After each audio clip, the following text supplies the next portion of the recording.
Hello students, welcome to auto exams. मैं हूं सोनम और आज इस वीडियो में हम कंप्लीट करने वाले आरपीएफ कांस्टेबल एसआई नई भर्ती 2024 के लिए जीके जीएस प्रैक्टिस सेट 21 को कवर करने वाले हैं। तो यह आज की सेशन काफ़ी इंपॉर्टेंट और हेल्पफुल होने वाली है। तो आप सभी लोग अपने सोनम मैम के साथ वीडियो के लास्ट तक बने रहिएगा। और अगर आप हमारे चैनल पर नया विजिट किए हैं तो प्लीज़ चैनल सब्सक्राइब करिए ऑटो एग्जाम्स को और बेल आइकन प्रेस कर लीजिए। चलिए चलते हैं पहले क्वेश्चन की तरफ। पहला क्वेश्चन आपका यहाँ पे दिया गया है, रिब्यूटिंग इंडिया रियलाइजिंग ए विलियन एक्सपीरियंस नामक पुस्तक के लेखक कौन है? तो राइट आंसर हो जाएगा ऑप्शन सी, नंदन नीलकेड़ी के द्वारा यह पुस्तक लिखी गई है। तो आपका राइट आंसर हो जाएगा सी।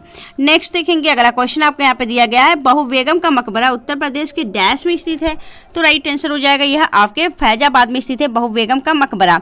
अगर आपसे पूछा जाए रूमी दरवाजा कहाँ है, तो रूमी दरवाजा की बात करें तो यह तो आपके कहाँ पे, तो यह आपके लखनऊ में स्थित है। अगर आपसे बुलंद दरवाजा पूछा जाए तो जो बुलंद दरवाजा है यह तो आपके फतेहपुर सिकरी में स्थित है और फतेहपुर सिकरी में ही आपका जोधाबाई महल भी स्थित है।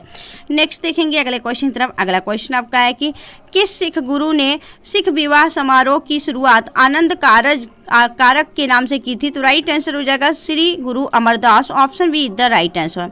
नेक्स्ट देखेंगे अगले क्वेश्चन की तरफ। अगला क्वेश्चन आपको यहाँ पे दिया गया है, निम्नलिखित में से कौन सी जॉर्डन की राजधानी है? तो राइट आंसर हो जाएगा जॉर्डन की राजधानी अम्मान हो जाएगी। Option see the right answer. और मनामा जो है यह तो आपके बहरीन की राजधानी हो जाती है मनामा। ठीक है, चलिए आगे देखेंगे अगले क्वेश्चन की तरफ। अगला क्वेश्चन आपका है कि एशिया में तीसरा सबसे अधिक आबादी वाला देश कौन सा है? तो राइट आंसर हो जाएगा आपका इंडोनेशिया। यह आपका एशिया का तीसरा सबसे अधिक जनसंख्या या आबादी वाला देश हो जाता है।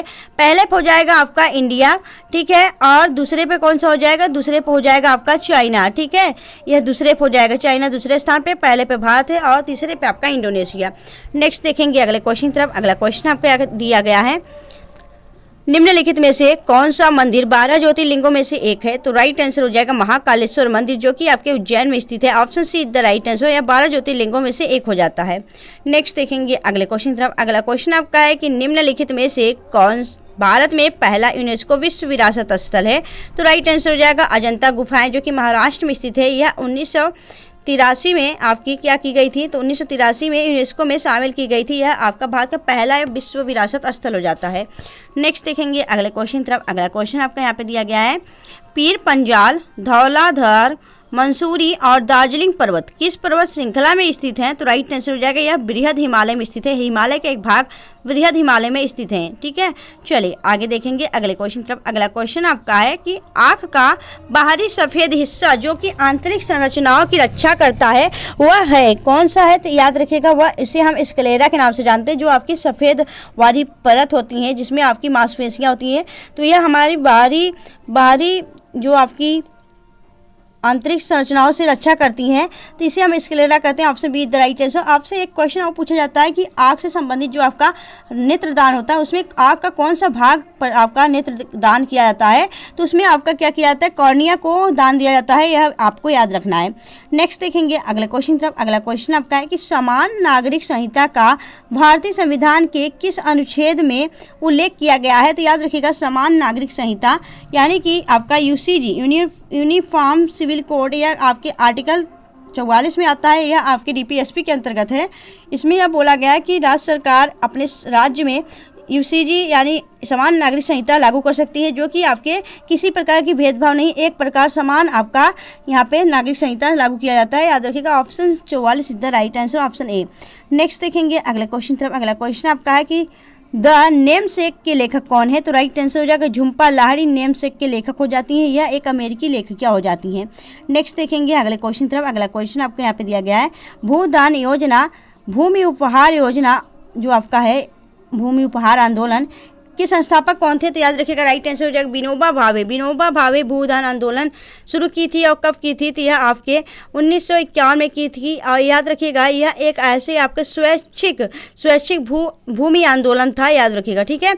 Option C is the right answer. Next देखेंगे अगला क्वेश्चन तरफ। अगला क्वेश्चन आपको यहाँ पे दिया गया है, निम्नलिखित में से किस राज्य में पलामू वाघ टाइगर बाघ संरक्षित स्थित है? तो राइट आंसर हो जाएगा यह तो झारखंड में स्थित है, और झारखंड में आपके पलामू बाघ संरक्षित स्थित है, यानी टाइगर रिजर्व है। और यहीं पे आपका जो झारखंड है यहीं पे बेतला राष्ट्रीय उद्यान भी है, याद रखिएगा, पलामू जिले में ही।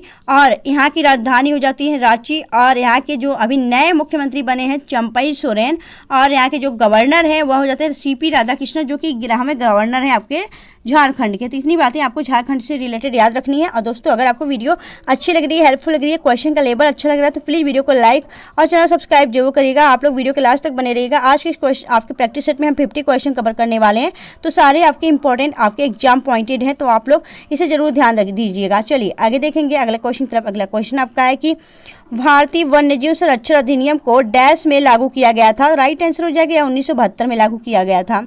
आगे देखेंगे अगला क्वेश्चन आपके यहाँ पे दिया गया है, निम्नलिखित में से कौन लक्षद्वीप समूह का दक्षिणतम भाग है? तो राइट आंसर हो जाएगा मिनिकॉय, या लक्षद्वीप का दक्षिणतम समूह है। और आपसे पूछा जाए कि लक्षद्वीप को मिनिकॉय से कौन सा चैनल अलग करता है, तो याद रखिएगा 9 डिग्री चैनल। ठीक है, चलिए नेक्स्ट देखेंगे अगले क्वेश्चन तरफ। अगला क्वेश्चन आपको यहाँ पे दिया गया है, निम्नलिखित में से कौन सा 2026 में राष्ट्रमंडल खेलों की मेजबानी करेगा? तो राइट आंसर हो जाएगा आपका ऑस्ट्रेलिया, जो है आपका विक्टोरिया। यह आपका 2026 में राष्ट्रमंडल खेलों की मेजबानी की पुष्टि की गई इसके अंतर्गत। नेक्स्ट देखेंगे अगला क्वेश्चन आपका है कि मज्जा कोलेजन के गठन में कौन सा विटामिन मदद करता है? तो राइट आंसर विटामिन सी, जिसका रासायनिक नाम हो जाता है एस्कॉर्बिक एसिड।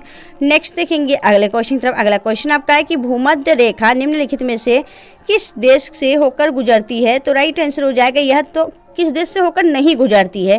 तो याद रखिएगा यह आपके मैक्सिको से होकर नहीं गुजरती है। और याद रखिएगा जो भूमध्य रेखा है, जिसे हम विषुवत रेखा या इक्वेटर लाइन कहते हैं, भूमध्य रेखा की बात की जाए तो यह आपका कितने देशों से होकर गुजरता है? तो यह आपको याद रखना है। यहाँ पे आपको बता दें हम कि यह टोटल आपके कुल कितने देशों से होकर गुजरता है? 13 देशों से गुजरता है, और 3 महाद्वीपों से गुजरता है, और इसके साथ ही याद रखिएगा 3 आपके जल संधियों से होकर गुजरता है। यह आपको याद रखना है, 13 देश, 3 जल संधि और 3 महाद्वीपों से होकर गुजरता है यह आपका भूमध्य रेखा। नेक्स्ट देखेंगे अगले क्वेश्चन तरफ। अगला क्वेश्चन आपका है कि भारत के संविधान के किस अनुच्छेद के अधीन राज्यों के राज्यपाल को अध्यादेश जारी करने की शक्ति प्राप्त है? तो राइट आंसर हो जाएगा 213 के अंतर्गत राज्यपाल अपने राज्य में अध्यादेश जारी कर सकते हैं। ठीक है, और राष्ट्रपति तो 123 के अधीन आपका अध्यादेश जारी करते हैं। ठीक है, चलिए नेक्स्ट देखेंगे अगले क्वेश्चन तरफ। अगला क्वेश्चन आपको यहाँ पे दिया गया है, मुर्रा एक है, मुर्रा क्या है? तो एक प्रकार की आपकी भैंस की नस्ल होती है, तो आपका राइट आंसर हो जाएगा भैंस है। आगे देखेंगे अगला क्वेश्चन आपका है कि किस मुगल शासक के आदेश पर सिखों के 5वें गुरु अर्जुन देव जी को मारा गया था? तो राइट आंसर हो जाएगा जहांगीर के आदेश पर सिख के 5वें गुरु अर्जुन देव को मार दिया गया था। नेक्स्ट देखेंगे अगले क्वेश्चन तरफ। अगला क्वेश्चन आपका है कि ब्रह्म समाज की स्थापना किसने की थी? तो राजा राम मोहन राय ने ब्रह्म समाज की स्थापना की थी। तो राइट आंसर हो जाएगा ऑप्शन ए, राजा की उपाधि ने अकबर द्वितीय ने दी थी, और राजा राम मोहन राय ने इन्होंने ब्रह्म समाज और आपका आत्म सभा का भी स्थापना किया था। चलिए नेक्स्ट देखेंगे अगले क्वेश्चन तरफ। अगला क्वेश्चन आपका है कि अगला क्वेश्चन आपको यहाँ पे दिया है, तुलुवा के राजवंश की स्थापना किसने की थी? तो तुलुवा के राजवंश की स्थापना वीर नरसिंह ने की थी। Option D the right answer. और तुलु के जो आपके सबसे शक्तिशाली राजा थे वह कौन से थे? तो कृष्णदेव राय, यह तुलु वंश के ही आपके शक्तिशाली राजा थे। ठीक है, चलिए नेक्स्ट देखेंगे अगले क्वेश्चन तरफ। अगला क्वेश्चन आपको यहाँ पे दिया गया है, पहली बार भारत का आक्रमण करने वाला मुस्लिम शासक था? तो याद रखिएगा मोहम्मद बिन कासिम।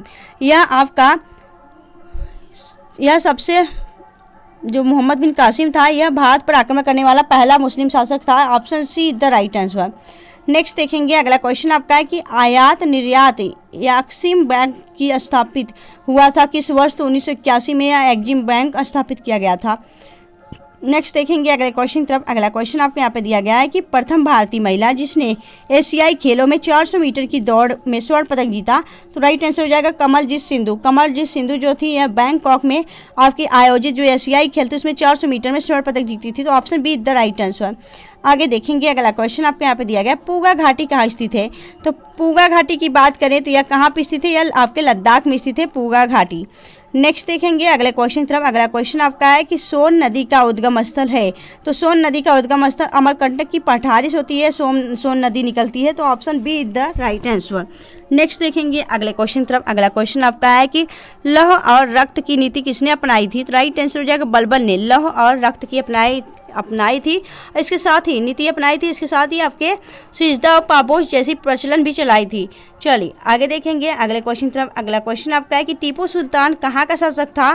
तो यह मैसूर का शासक था टीपू सुल्तान। नेक्स्ट देखेंगे अगले क्वेश्चन तरफ। अगला क्वेश्चन आपका है कि भारत में राष्ट्रीय खेल किस दिवस को मनाया जाता है। तो याद रखिएगा 29 अगस्त को आपका राष्ट्रीय खेल दिवस आयोजित किया जाता है। आगे देखेंगे नेक्स्ट क्वेश्चन आपको यहाँ पे दिया गया है सर्वाधिक प्राचीन पुराण कौन सा है। तो मत्स्य पुराण सबसे सर्वाधिक प्राचीन पुराण है, याद रखिएगा। ठीक है, चलिए नेक्स्ट देखेंगे अगले क्वेश्चन तरफ। अगला क्वेश्चन आपको यहाँ पे दिया गया है कि सारे जहाँ से अच्छा हिंदुस्तान हमारा रचयिता कौन थे। तो राइट आंसर हो जाएगा Mohammad Iqbal. Option B is the right answer. Next देखेंगे अगला क्वेश्चन आपका अर्जुन पुरस्कार का संबंध किस क्षेत्र से है। तो याद रखिएगा यह खेल कूद से संबंधित होता है, यह अर्जुन पुरस्कार। नेक्स्ट देखेंगे अगला क्वेश्चन आपका है कि भारत कोकिला के नाम से किसे जाना जाता है। तो सरोजिनी नायडू को नाइटिंगेल ऑफ इंडिया कहा जाता है, यानी भारत की कोकिला कहा जाता है। अगर आपसे स्वर कोकिला बोले तब आप लता मंगेशकर टिक करेंगे, नहीं तो आप जब कोकिला पूछेगा भारत की कोकिला तो आपका राइट आंसर हो जाएगा सरोजिनी नायडू। ठीक है, कौन सा सरोजिनी नायडू। और सरोजिनी नायडू के स्वर की कोकिला किसने कहा था, यह उपाधि किसने दी थी। तो महात्मा गांधी ने सरोजिनी नायडू को यह स्वर कोकिला की उपाधि दी थी। नेक्स्ट देखेंगे अगले क्वेश्चन तरफ। अगला क्वेश्चन आपको यहाँ पे दिया गया है कि निम्न जीवों में से कौन सा जीव भारत में प्राकृतिक नहीं पाया जाता है। तो याद रखिएगा उड़न गिलहरी। नेक्स्ट देखेंगे अगले क्वेश्चन तरफ। अगला क्वेश्चन आपका है कि प्रसिद्ध विद्वान नैनपुल ने किसे लघु अकबर की संज्ञा दी थी। तो राइट आंसर हो जाएगा दारा सिकों को। उनकी उदारता के कारण उन्हें आपका लघु अकबर की उपाधि दी थी। नेक्स्ट देखेंगे अगला क्वेश्चन आपका है कि भारत का पहला कार्बन न्यूट्रल गांव कहाँ विकसित किया गया था। राइट आंसर हो जाएगा थाड़े महाराष्ट्र में। यह आपका भारत का पहला कार्बन न्यूट्रल गांव हो जाता है। नेक्स्ट देखेंगे अगले क्वेश्चन तरफ कि भारतीय नदियों को मुख्यतः किन दो वर्गों में विभाजित किया गया है। तो दो वर्गों में विभाजित किया गया है। वह कौन कौन सी दो वर्ग हैं। एक तो प्रायद्वीपीय भारत की नदियाँ, एक प्रायद्वीपीय भारत की नदियाँ हो जाती हैं। यह दो वर्गों में विभाजित किया गया है। आगे देखेंगे नेक्स्ट क्वेश्चन आपका दिया गया है कि निम्नलिखित में से नगरों में से कौन सा एक सही सुमेलित नहीं है। तो याद रखिएगा यह आपका सही सुमेलित नहीं हो जाती है। देखो मथुरा को तो माधुरीपुरी पुराण पहले कहा जाता था, बिठूर को पहले ब्रह्मवत कहा जाता था, बरसाना को पहले ब्रह्म सारणी कहा जाता था, लेकिन फर्रुखाबाद को पहले चंद्रनगर नहीं कहा जाता था, बल्कि अब फर्रुखाबाद का नाम बदलकर चंद्रनगर कर दिया गया। यानी कि आपका फर्रुखाबाद यहाँ होना चाहिए था और चंद्रनगर यहाँ होना चाहिए था। तो यह आपका सही सुमेलित नहीं है। Option C is the right answer. Next देखेंगे अगला क्वेश्चन आपका है कि भाषा के आधार पर राज्यों का पुनर्गठन किस वर्ष किया गया था। तो याद रखिएगा 1956 में यह भाषा के आधार पर पहला आपका राज्य पुनर्गठन किया गया था। और पहले पे कौन बना था या 1956 में किसका आपका गठन किया गया था राज्य पुनर्गठन आयोग के अंतर्गत। तो याद रखिएगा आपका भाषाई आधार पर बनने वाला पहला राज्य आपका हो जाता है आंध्र प्रदेश।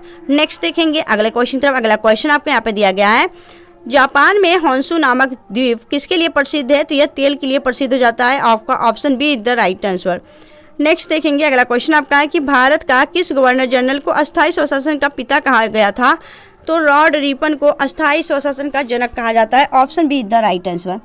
नेक्स्ट देखेंगे अगला क्वेश्चन तरफ। अगला क्वेश्चन आपका है कि निम्नलिखित में से किसने पहले 1935 में संविधान सभा का सुझाव प्रस्तावित किया गया था। तो राइट आंसर हो जाएगा एम.एन. रॉय के द्वारा। यह 1935 में संविधान सभा का सुझाव प्रस्तावित किया गया था एम.एन. रॉय के द्वारा।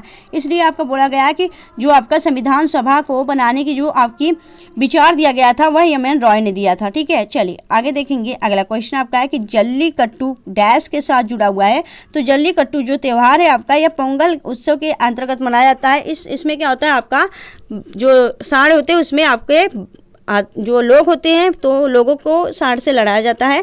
तो यह पोंगल के समय आयोजित किया जाता है। याद रखिएगा जल्लीकट्टू। ठीक है, चलिए नेक्स्ट देखेंगे अगले क्वेश्चन तरफ। अगला क्वेश्चन आपका है कि भारत में सबसे पहली जनगणना किस वर्ष हुई थी। तो याद रखिएगा आपका 1872 में लॉर्ड मेयो के समय पे यह आपकी पहली जनगणना की गई थी।